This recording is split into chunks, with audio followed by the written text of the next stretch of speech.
Welcome to 31 Days of Fire Emblem. Ooh, ooh. Head up for a couple days on Facebook. Been playing a few rounds of the first game, Fire Emblem Shadow Dragon and the Blade of Light, I believe it's called, but actually didn't come out in the States till, or West until uh, on the Switch a few years ago, but we'll get into all of that.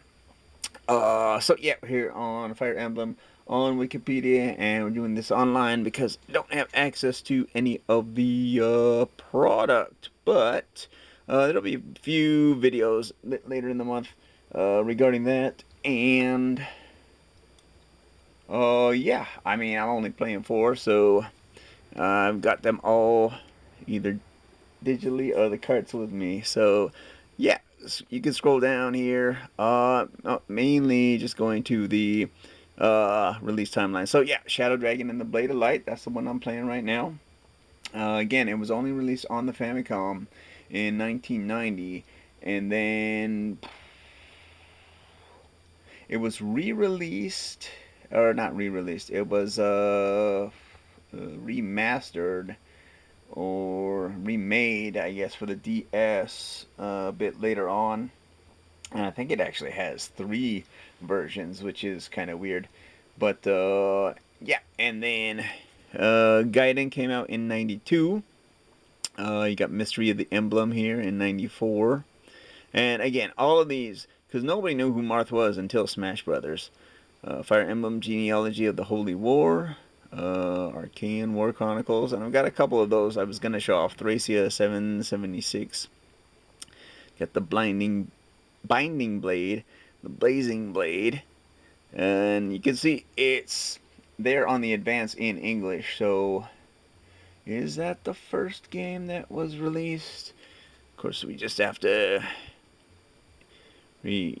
go here, and Blazing Blade was released for the Game Boy Advance overseas under the title Fire Emblem in 2003. There we go. So, or Blinding Blade for the Game Boy Advance. First title to appear. We're clicking on it. First title to appear for the system. It was released in Japan. Okay. So I think Game 7 there is our first foray internationally. We said Blazing Blade, we got Sacred Stones, Path of Radiance, and that's on the GameCube, I believe. That is stupid expensive, as is Radiant Dawn for the Wii here. But we got Shadow Dragon, 11th installment, remake of the Famicom title. Yep, okay. And on the DS, okay. New Mystery of the Emblem, remake of the Super Famicom game. You got Awakening, you got Fates, and I think that's the one with some DLC issues. Tokyo Mirage Sessions FE. What? Okay, I don't know why that's there. You got Fire Emblem Heroes. You got Echoes, Shadows of Valencia. The remake of the 1992 game, Famicom game. Okay, so which is Gaiden. There you go. We got Warriors, of course, Three Houses. Again with the Tokyo Mirage Sessions, Warriors, Three Houses, and Engage. And so, yeah, you got a quick look here at a nice blank white screen because I didn't preload any of these tabs or anything. Come on. Yeah, so you got the Japanese box art there for the Famicom, and it's pretty difficult. It starts you off in permadeath, which you don't even get the option to choose easy mode or normal mode. Uh, Normal mode, well, permadeath mode, or I think they faint and you can recover them after the battle.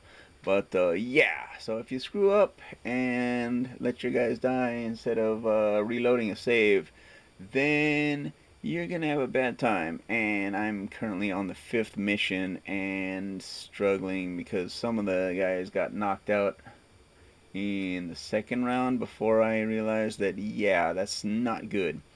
But some of them say they fell in battle, and now that I understand as dying. But others said they returned to the castle and they didn't respawn. So yeah, they've got different scripts for their deaths, which I mean it makes sense, but it's kind of confusing for the player. Anyway, I probably should have used the guide, and I may or may not beat it. But anyway, it's good to see it stateside.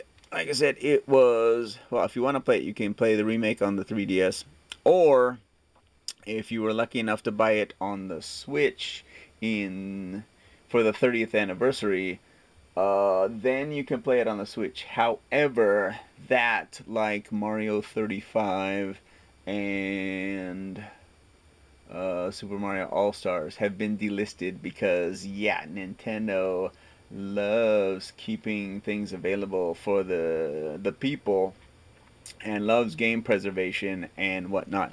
But you can see some of the nifty. No, you can't because that's microscopic. Let's see if we can't get some of the nifty graphics going here. It's a little dark. I suppose I might want to turn up the brightness on the TV, but yeah, I mean it's straight up. They translated it, which is great, but it's really bare bones. They did no quality of life improvements, and I mean it's worth playing at least once, you know. And it's where Marth, you understand where the heck he comes from.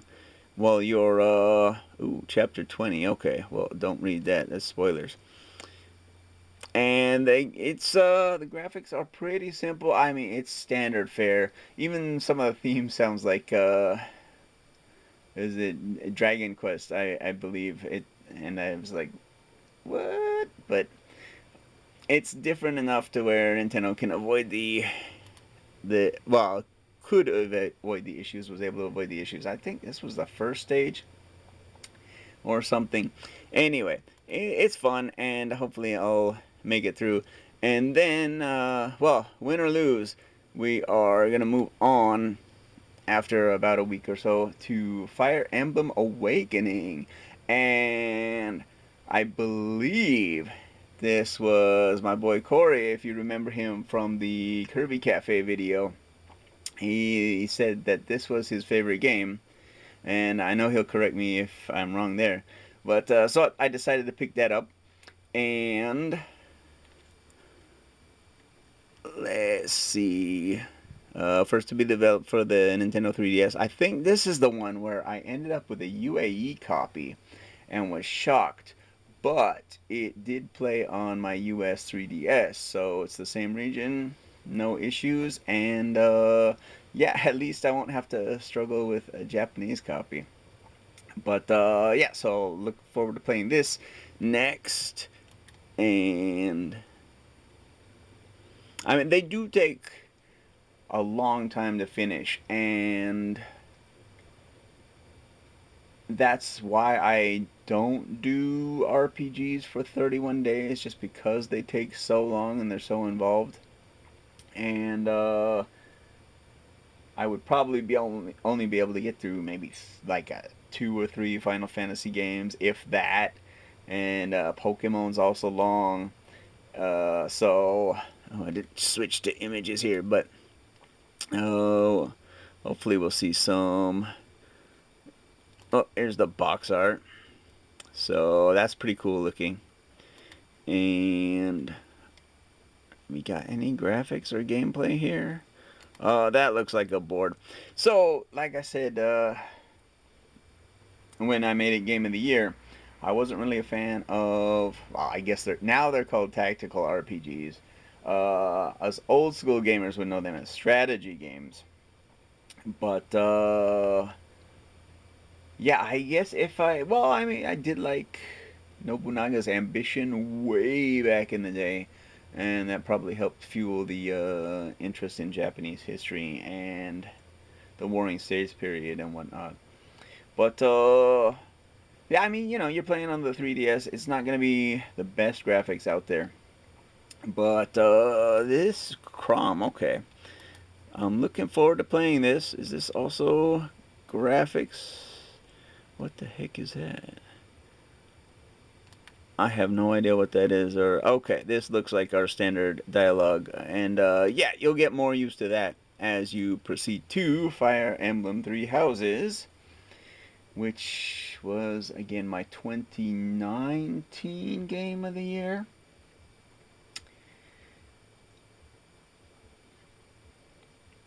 Like I said, I didn't preload any of these or anything.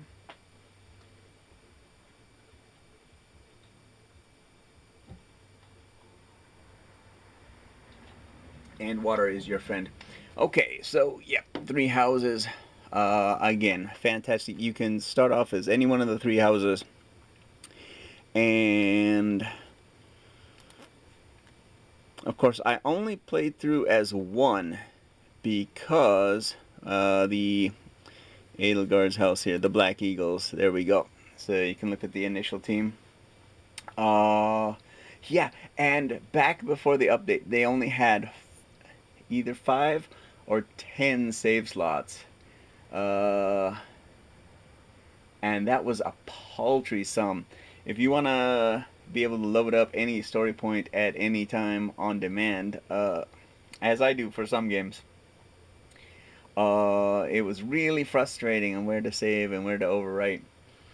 And so I actually started playing the Gold House on my Switch Lite, Leicester Alliance. Yeah, there we go. And didn't get very far before I realized that, well, I would rather see it on the big screen as I had been for the first campaign. And two, that they patched the game so you could get up to 50 save slots, I believe. And them doing that after the fact was a little bit annoying. I would have played through at least one of the other ones, I think, if I had time. Who knows? But that's not the main goal for this month. If I can make it through another playthrough, great. If not, I do want to make it through the DLC, which they added. And there's the board there. So you can see it's better laid out, and it's got better graphics than the 3DS version there with Awakening. But still looking forward to both games, honestly. And yeah, the story blew me away. And to take a genre that I thought I didn't like and actually make me interested, that's something. And then finally, in week 4, if we take care of some business, we've got some unfinished business to take care of because the most recent game, Emblem Engage, is still sitting unbeaten on my Switch. So brought that card along as well. Now the good thing is I'm kind of far along in the story, so there shouldn't be too much more, I don't think. But we'll figure that out. And as I said in one of the Game of the Year videos, this was disappointing for me because it was so soon.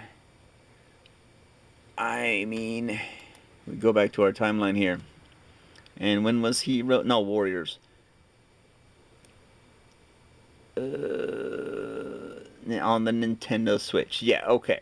So you've got Switch, you've got Three Houses, Switch, you got Three Hopes, the Warrior spin-off of Three Houses on Switch, and you got Engage, and well, the original game. So that's 5 Fire Emblem games on Switch, which is not a problem. I mean, almost all the Zelda games are there except for Twilight Princess and Wind Waker HD. But that's because Nintendo's been dragging their feet since probably 2020 and hasn't really recovered from Corona as far as their original release schedule plans, I don't believe. But Back to 31 Days of Fire Emblem. So yeah, that's two mainline games in less than 4 years, and two Warriors games in, well, around 5 years. So that's a lot of content. And this game could have used a lot more time in the oven. The story is much weaker than Three Houses, in my opinion. The graphics are undercooked, so it doesn't feel like they spent as much time as they should have, or as they did with Three Houses. Not to say that it's a bad game, but it just didn't have the same feel. And I guess it wasn't really going to have the same feel, since Three Houses did so much for me personally, and as far as the genre is concerned. But yeah, so those are my thoughts and what I'm going to be playing this month here for 31 Days of Fire Emblem. Let me know in the comments if you played Fire Emblem, or of course if you first heard of him in Smash, as I did, Marth, that is. And then if you picked up any of the games, if you like your other favorite, not only favorite Fire Emblem games, but other favorite strategy games, because maybe I'll try them out and expand my knowledge of the genre. But yeah, so that's what I'm gonna be playing this month for 31 Days of Fire Emblem. Hope you play along with me, and we'll be back with a couple of videos soon. So, as always, thank you for watching, and until next time, keep dancing.